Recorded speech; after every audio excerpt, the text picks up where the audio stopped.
Hey guys, welcome back to my channel. I'm super excited that you're back, and I'm excited for this video because this video is the last video of summer until we get into fall. If you're excited to see what I have planned for you in this video, stay tuned.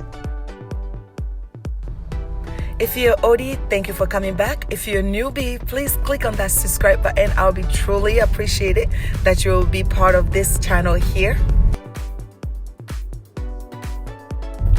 As you know me guys, I love when things are always minimal, so the less is better for me. I feel like when you have so much things in your house, it feels crowded and it takes away from the beauty of your place.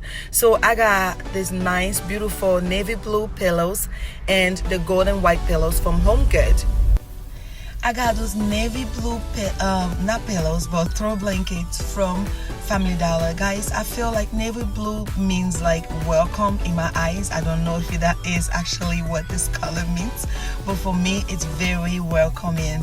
It gives that warmth, that pop of color you need for the summer.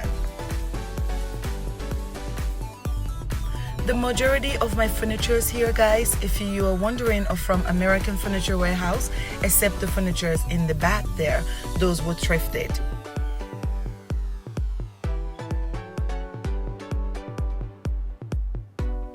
Guys, the rug and the reclining chairs I got from Facebook Marketplace. This table, which I really love, and I'm planning to paint it gray or white. It's from Goodwill, including the art decor on there. All those wall art were from different Goodwill. If you like this video, please guys give it a thumbs up. Thank you so much for coming back. God bless you all.